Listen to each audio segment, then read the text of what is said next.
노동법 실무, 인사경영권 관련 사항에서 합의와 동의의 차이. 중앙경제 이슈앤 리포트 2016년 9월 22일 1. 작성 배경.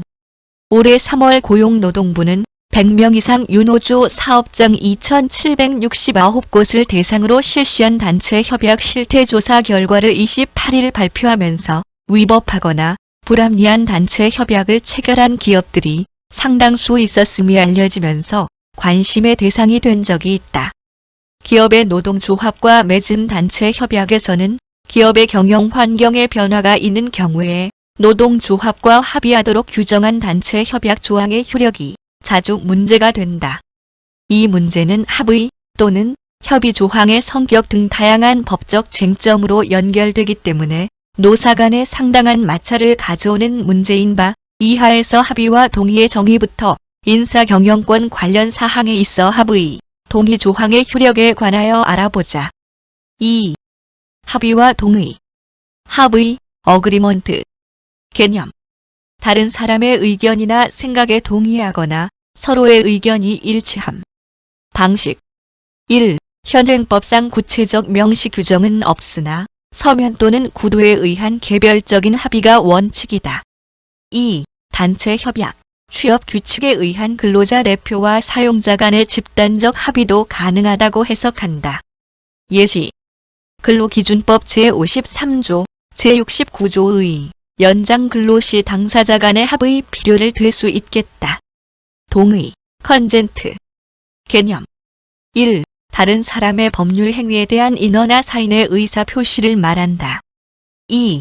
행위자의 단독 행위로는 완전한 법률 효과가 생기지 않을 때에 이를 보충하는 다른 사람의 의사 표시를 의미한다. 방식. 연소자, 임산부의 야간근로, 휴일근로는 원칙적으로 금지되어 있으므로 이를 하게 할 경우에는 노사 간의 집단적인 동의 방식은 허용될 수 없으며 연소자, 임산부 본인의 개별적인 동의가 필수적이다.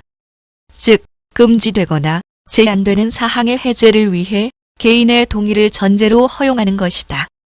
예시.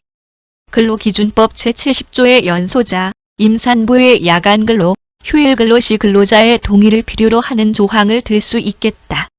3. 인사경영권 관련 사항에 있어서 합의, 동의 조항의 효력. 노동조합과 합의한다고 규정한 경우. 두 개의 판례를 보면 이렇다.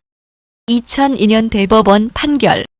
단체 협약 제28조 제3호에서 정리해고나 사업장 조직 통폐합에 따른 직원의 해고 시 노조와 사전에 합의한다라는 규정은 단체 협약의 체결 경위와 당시의 상황, 단체 협약의 전체적인 체계 및 내용 등에 비추어 보면 정리해고 등 경영상 결단을 하기 위해서는 반드시 노조의 사전 동의를 요건으로 한다는 취지가 아니라 사전에 노조에게 해고의 기준 등에 관하여 필요한 의견을 제시할 기회를 주고 회사는 노조의 의견을 성실히 참고하게 함으로써 구조조정의 합리성과 공정성을 담보하고자 하는 협의의 취지로 해석함이 상당하다 할 것이다.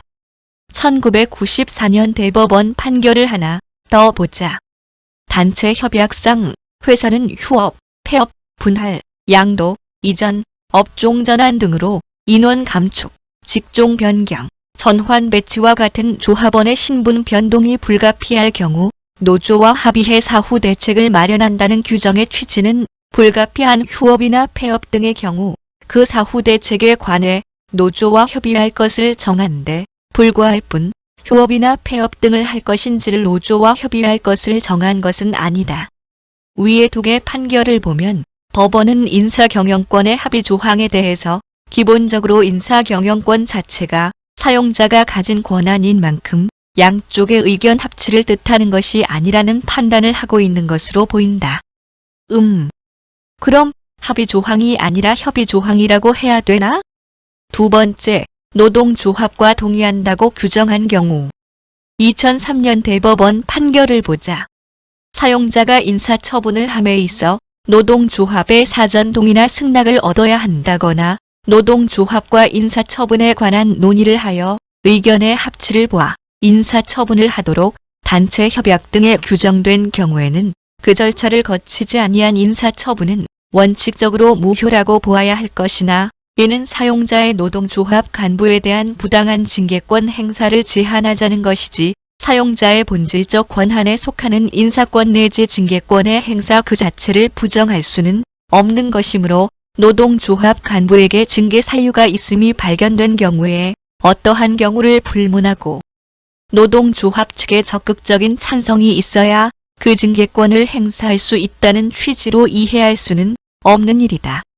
즉, 사용자의 권한에 속하는 인사경영권에 대한 동의 조항을 규정했다면 기본적으로 그 절차를 거치지 않으면 무효이지만 그렇다고 해서 사용자의 권한인 인사경영권을 어떤 경우에도 노조의 동의를 받아야 할 수 있다고 해석한다면 근본적인 권리가 침해되기 때문에 일정 정도 사용자의 권한을 보호할 수 있는 여지가 있다고 해석하면 되겠다.